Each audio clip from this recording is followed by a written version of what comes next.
అల్ప విశ్వాసి, ఎందుకు సందేహపడితివి? నేను లేనా? నిన్ను మునిగిపోనిస్తానా నాయనా? నిన్ను చావనిస్తానా? నిన్ను పాడైపోనిస్తానా?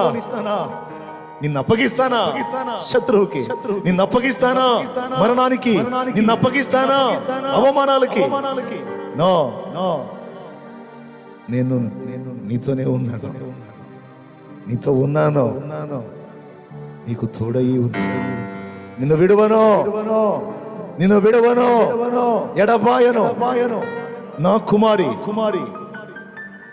నా కుమారుడా, ఎందుకు సందేహపడుతున్నావు? ప్రభు మాట్లాడుతున్నాడు. ఇది అందరూ గుర్తుపెట్టుకోవాలి. ఆత్మీయ జీవిత ప్రారంభ దశలో చాలా అందుబాటులో ఉన్నట్టుంటాడు దేవుడు. ఎంతమందికి ఉంది అనుభవం? పిలిస్తే పలికినట్టు ఉంటాడు.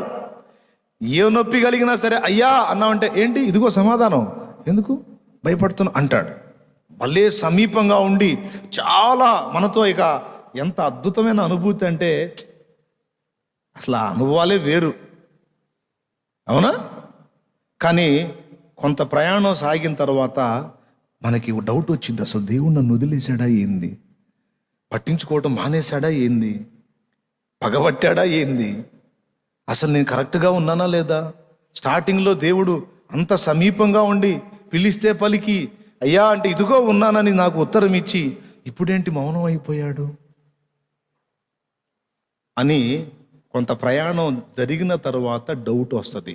మీకు ఎప్పుడన్నా వచ్చిందా? నాకు మస్తు సార్లు వచ్చింది. అందుకే నేను చెబుతున్నా. మీకు ఎప్పుడన్నా వచ్చిందా? చెయ్యత్తండి. వస్తే తమ్ముడా మీకు రాలేదా? స్టార్టింగ్లోనేమో అంత సమీపంగా ఉన్నట్టున్నాడు, కొంత ప్రయాణం అయిన తర్వాత ఇప్పుడేందో అసలు మొత్తం వదిలేసినట్టున్నాడు అని మీకు అనిపించలేదా? అనిపించిందా?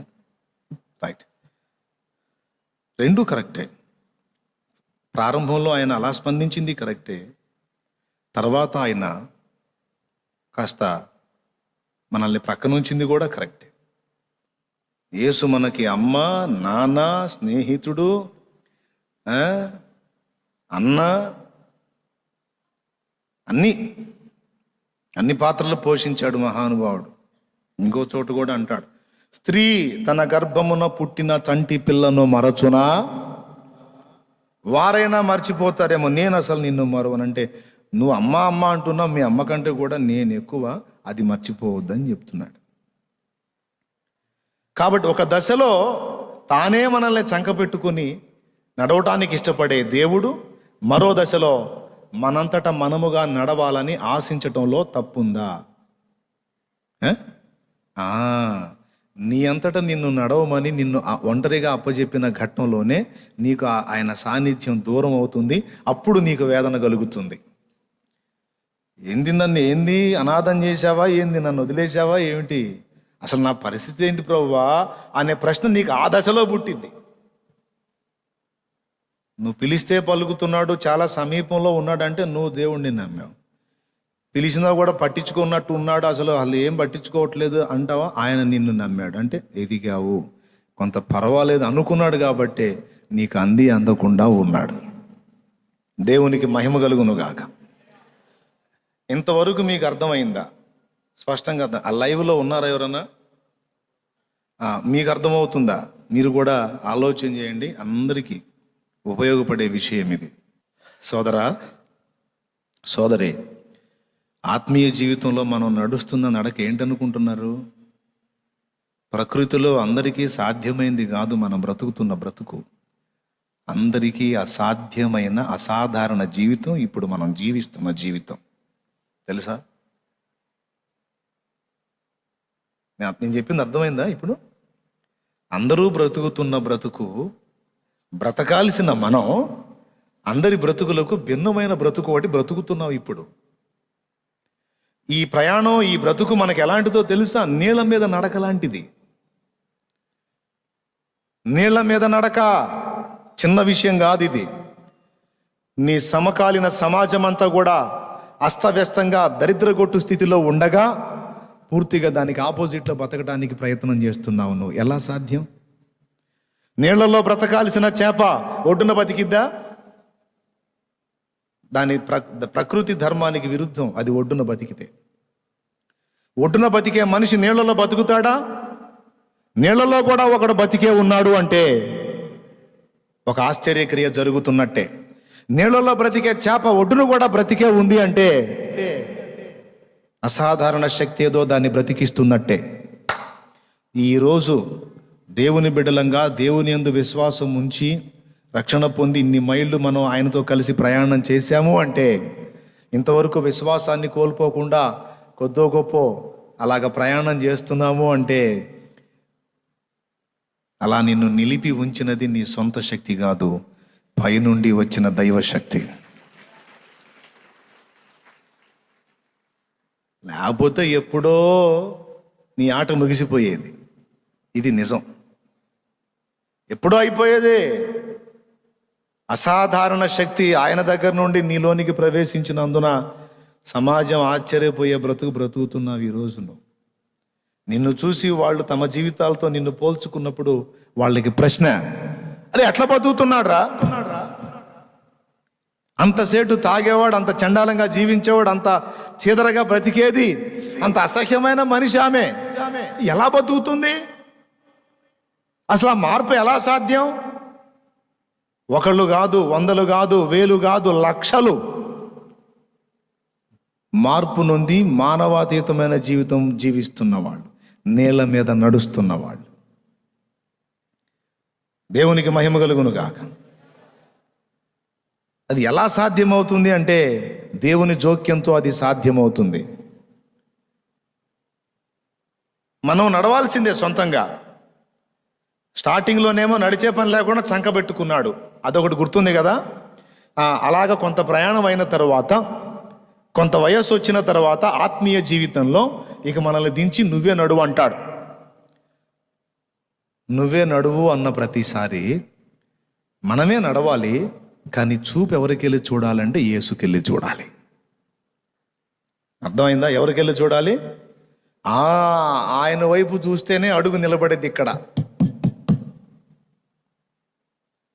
ఆయన వైపు చూస్తేనే మానవాతీతమైన శక్తి ఆవరిస్తుంది. మనుషులకు సాధ్యం కాంది నీకు సాధ్యమైద్ది ఎవరి వైపు చూస్తే. మరి లేకపోతే ప్రకృతి లెక్క ఏంటి? నీళ్ళ మీద నిలబడతావా? ట్రై చేయవోసారి. నిలబడతారా? మరి ఎట్లా నిలబడ్డాడు అంటే సహజ సిద్ధంగా తనకున్న శక్తి గాక ఏదో అసాధారణ శక్తి అతని నీళ్ల మీద నిలబడేటట్టు చేస్తుంది.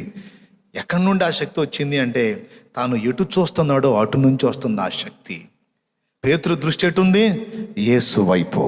ఇప్పుడు ఆ శక్తి ఎక్కడి నుంచి వస్తుంది? యేసులో నుండి వస్తుంది. యేసు వైపు చూచుచు అసాధారణ జీవితం, మనుషులకు అసాధ్యమైన జీవితం మనం జీవించడం మొదలుపెట్టి అడుగులు వేస్తూ ఉంటే వాడు ఊరుకుంటాడా? లూసిఫరు వాడు చేసే పనులు వాడు చేస్తాడు. గాలి తుఫానులు రప్పిస్తాడు, అలలు రేపి నిన్ను భయపెట్ట చూస్తాడు. నీ దృష్టి యేసు వైపు నుండి పక్కకు మళ్ళించడానికి ప్రయత్నం చేస్తాడు. అది ఏదో సంవత్సరానికి ఒకసారో 6 నెలలకు ఒకసారో కాదు సోదరా, ఎవ్రీడే. ఎక్కడ ఛాన్స్ ఉంటే అక్కడ, ఎక్కడ అవకాశం దొరికితే అక్కడ నీ దృష్టి ప్రభు వైపు నుండి మరల్చడానికి వాడు శతవిధాల ప్రయత్నం చేస్తాడు. మీ అందరికీ అనుభవాలు ఉన్నాయా?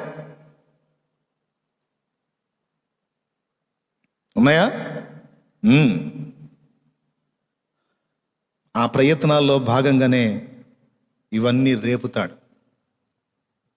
ఒక్కొక్కరికి ఒక్కొక్క విధమైన అలా, ఒక్కొక్కరికి ఒక్కొక్క విధమైన గాలి.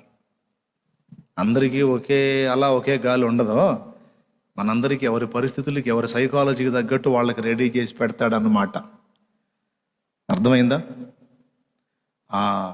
వాటి వైపు మనం చూసి ప్రభు వైపు నుండి మనం దృష్టి మరల్చి అప్పటిదాకా అసాధారణంగా నీళ్ల మీద నిలబడిన మనం ఎప్పుడైతే దృష్టి మరలుతుందో అప్పుడు మునిగిపోవటం మొదలు పెడతాం.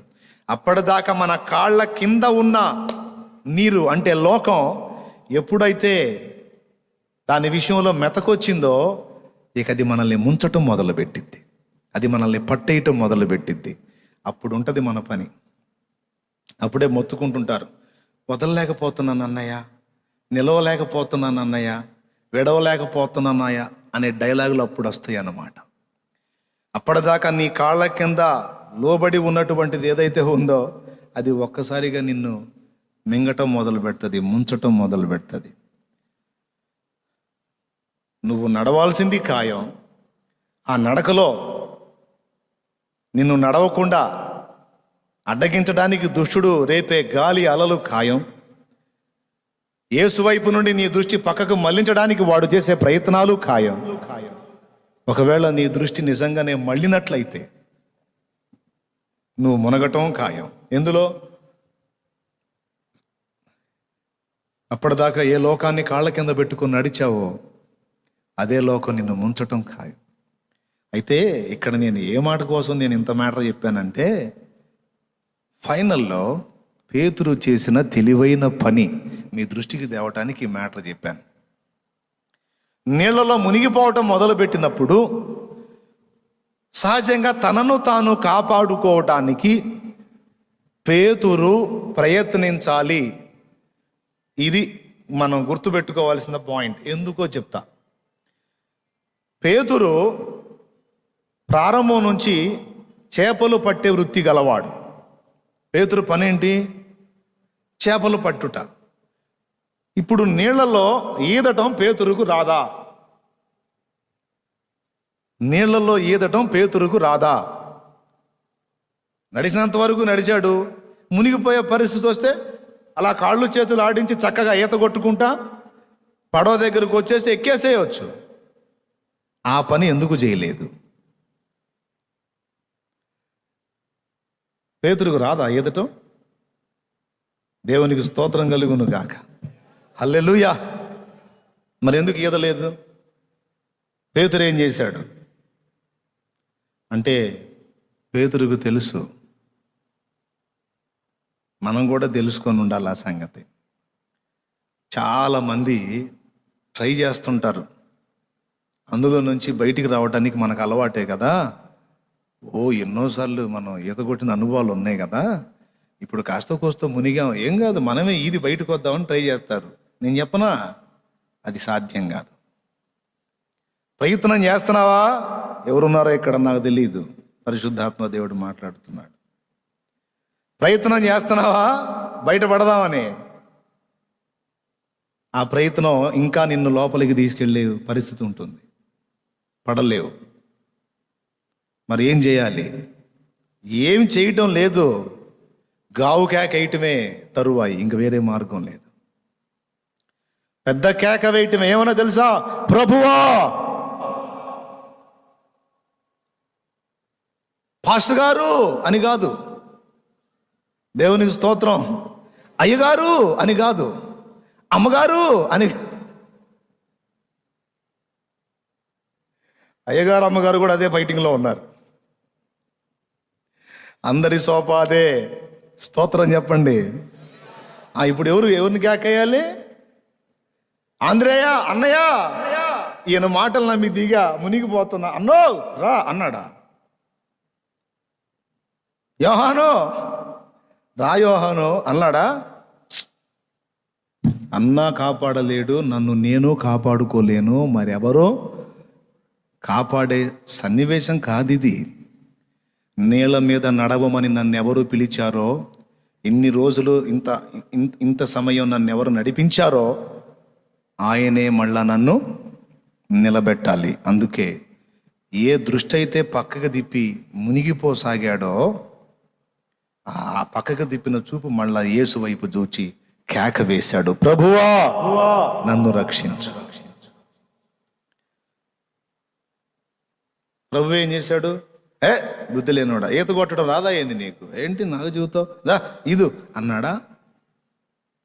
ఈదితే బయట పడడని యేసయ్యకి తెలుసు. అందుకే వెంటనే ఆయన చెయ్యి చాపి ఎవరిని ముట్టి? పేతుర్ని పట్టుకొని అలా లేపి నిలబెట్టాడు. వెంటనే చెయ్యి చాపి. అంటే చూడండి, ఆయన సమీపంలోనే ఉన్నాడు.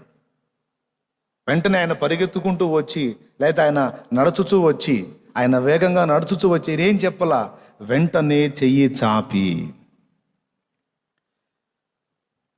అంత దగ్గరకు వచ్చి చెట్టు మునిగిపోయాడు. నాకు అర్థం కాదు. ఆ సన్నివేశం ఊహించుకుంటే చిత్ర విచిత్రాలు వస్తాయి ఆలోచనలో. దేవునికి స్తోత్రం కలుగును గాక. అవునా కాదా? అంత దగ్గరికి వచ్చింది, ఇంక నీకు భయం ఏంటి? అంటే ఒకవేళ దూరంగానే ఉంటే యేసయ్య బాహు చాపి లేపాడా?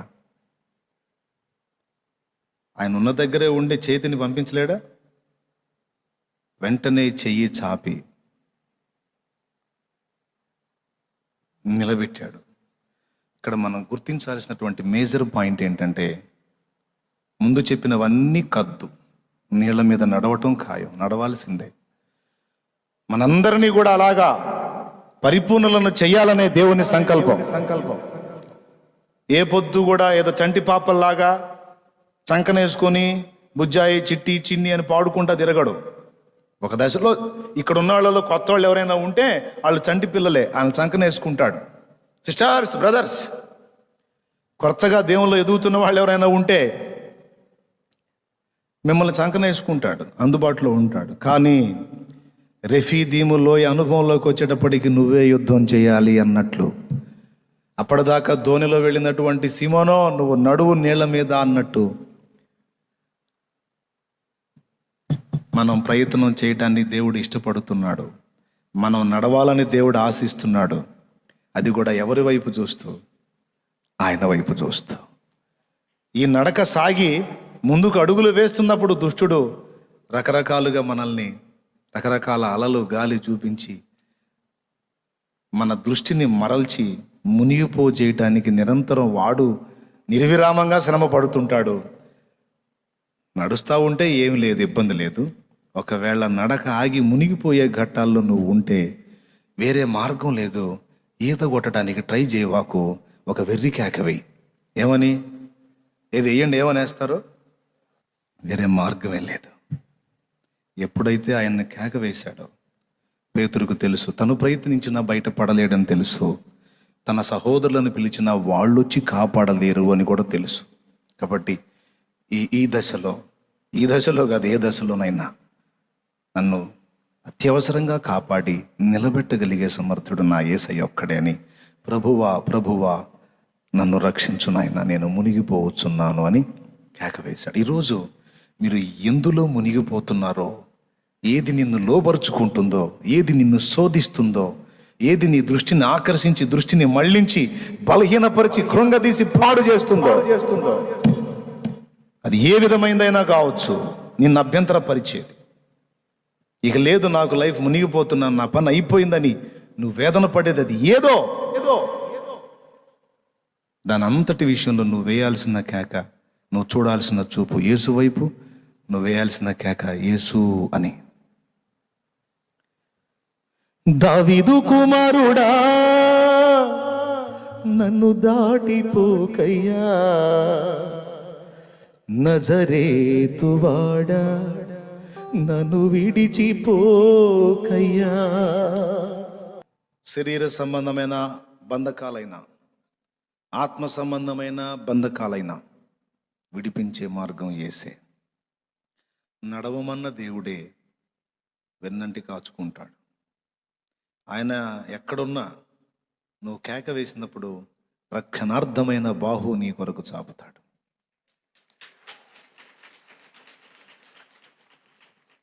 ఇప్పుడు ఏమని పిలవాలి? పాస్టర్ గారు అనాలా? సలోమి ఏమని పిలవాలి? అన్నా అనాలా? లేకపోతే అక్క అనాలా? ఏమనాలా? అంతే, ఒకటే. అప్పుడు వచ్చి లేపుతాడు, నిలబెడతాడు, నడిపిస్తాడు. కాబట్టి మీరందరూ కూడా ఈ ఆత్మీయ యాత్రల్లో నాతోడి ప్రయాణికులై ఉన్నారు, యాత్రికులు. మనందరం కూడా నీళ్ల మీద నడిచిన అనుభవాల్లో ఉన్నాం. అంత తేలిక కాదు నీళ్ల మీద నడక సాగటం అంటే.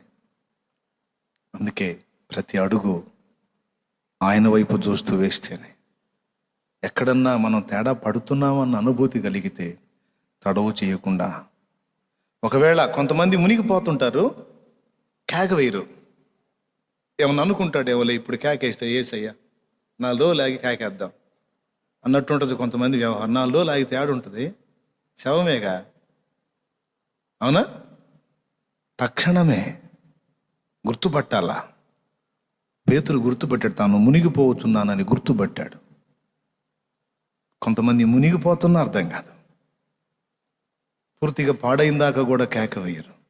అందుకే చెప్తున్నాను, మునిగిపోకముందే నీకు అర్థమవుతుంది కనుక కేక వేసి దేవుని ద్వారా కాపాడబడి ఆయన ద్వారా నడిపించబడు. రైట్. దేవుడు మనందరికీ ఆ కృపనిచ్చునుగాక. ఎటు చూద్దాం?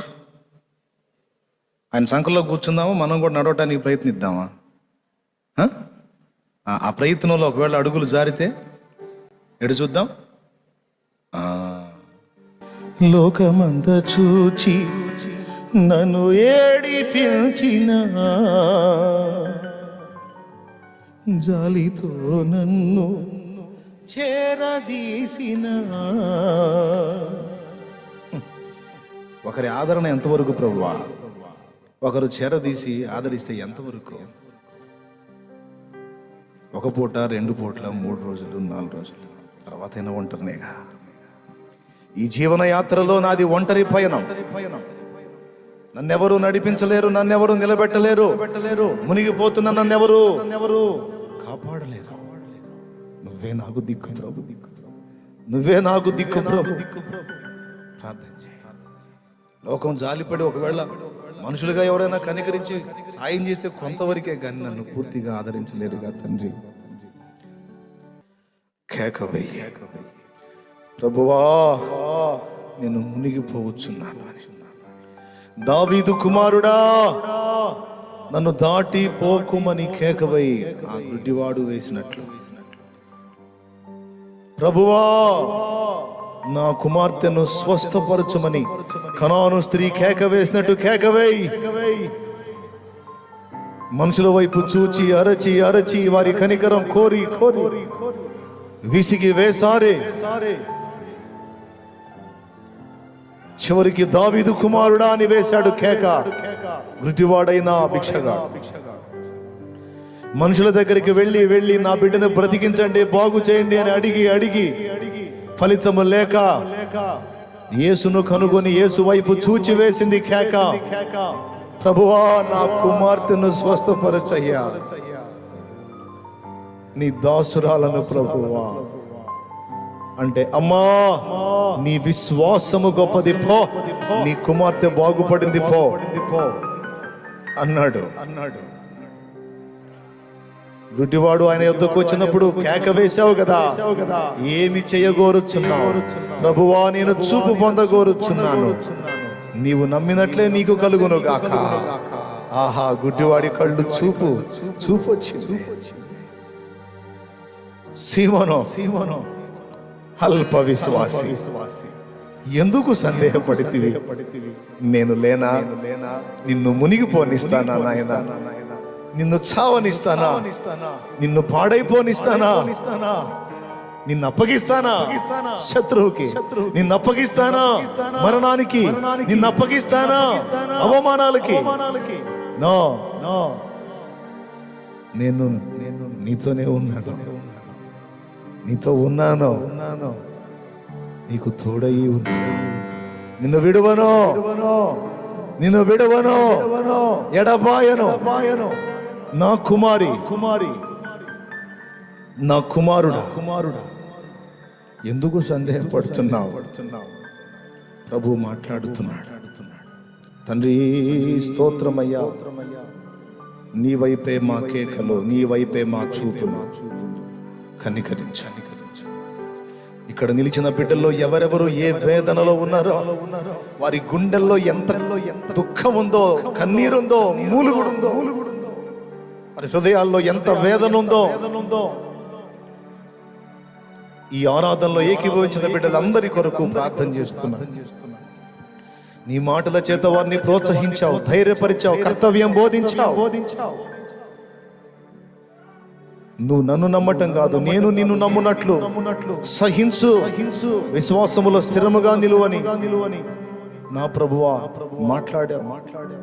నీకు వందనాలయ్యా. మా బిడ్డలందరినీ బలపరచు. వారు ఎందులో మునిగిపోయారో బయటికి తీసుకొని రా. వారిని లేవనెత్తో. వారి విశ్వాసం అల్ప విశ్వాసం అయిపోయిందేమో, ఆ విశ్వాసాన్ని వృద్ధి పొందించు. మా బిడ్డలందరినీ కూడా నీ చేతులకు అప్పగిస్తున్నాం.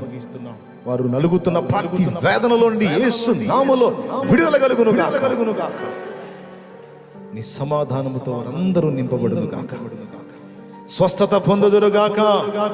ఆత్మీయ స్వస్థత పొందుదురు గాక. మనోనేత్రములు వెలిగింపబడిన వారగుదురు గాక.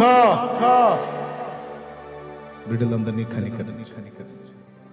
విశ్వాసంతో బిడ్డతో తెచ్చిన నూనె నీ శక్తితో నింపి దాన్ని వినియోగించి ప్రార్థించుట ద్వారా స్వస్థత చేకూర్చు. అది వ్రాసుకొని ప్రార్థించుకున్నప్పుడు, ఎదుటి వాళ్లకు రాసి ప్రార్థించినప్పుడు స్వస్థత చేకూర్చు. దురాత్మ పిశాచి బంధకాలు యేసు నామములో వారిని వదిలిపోవునట్లు. పంట వేసేటువంటి రైతాంగం తెచ్చినటువంటి ఆ విత్తనాలన్నిటిని కూడా వారు కన్నీటితో ప్రార్థన చేసి చల్లుతున్నప్పుడు సమృద్ధి అయిన పంట వారికి లభించినట్లు వచ్చాయి.